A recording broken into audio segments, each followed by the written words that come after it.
છે અત્યારે સ્વાટ કેસા કંપની છે, સ્વાટ ગ્લાસ છે, પિરામલ ગ્લાસ છે, બોદાલ કંપની, આ પટ્ટાની કોઈ પણ કંપની છે, એની અંદર કોઈ પણ સંજોગોમાં આ વસ્તુ થાય તો કંપનીને 108 ફટાક લઈને મોકલી દે.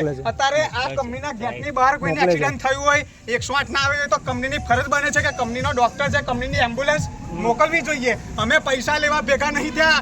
બધા વ્યક્તિઓને એવું હોય, કંપનીના સ્ટાફને એવું હોય કે આ લોકો પૈસા લેવા ભેગા થયા છે. અમે પૈસા લેવા નહીં ભેગા થયા. અમારે માત્ર એક વાર કે અમારો છોકરો ત્યાં 30 થી 40 મિનિટ પડી રહ્યો તોય કંપનીએ કોઈ ના તો એમ્બ્યુલન્સ કંપનીની મોકલી, ના તો કોઈ સાહેબ ત્યાં એને ચેક કરવા માટે ગયો. એના કારણે આ છોકરો અત્યારે એક્સપાયર થઈ ગયો છે. એના મગજના ભાગે અહીંથી ભલા ભાઈ, હું તમને સાચી હકીકત કહું સુરેશ કાકા, અહીંના જે સાહેબો હતા ત્યાં જ્યાં અડધો કલાકે છોકરાનો તમાશો જોયા કર્યા, પણ એવું ના કોઈના મનને થયું કે આપણે કંપનીની એમ્બ્યુલન્સ મોકલીએ.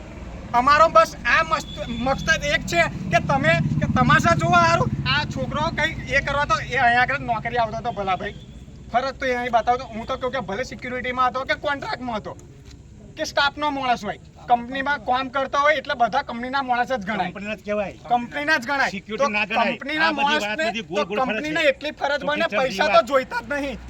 5 લાખ રૂપિયા લો તો નહીં જોઈતા, પણ તમારા દિલમાં એવું ના થયું કે આ છોકરાને અમે 108 માટે તઈ મોકલીએ. અત્યારે આ કન્ડિશનના કારણે એના બે નાના છોકરાઓ છે. અત્યારે જે સિક્યુરિટી સુપરવાઇઝર, હું અત્યારે વડોદરા હોસ્પિટલ પોસ્ટમોર્ટમ ચાલતું હતું ત્યાં જ હતો, બધા લોકો ત્યાં ભેગા થયા. સિક્યુરિટી સુપરવાઇઝર આવ્યો, એનો ફોટો મારી જોડે છે. મને એવું કહેવા માંગે કે 20,000 આપી દો, ચાલો બધું પતાવી દો.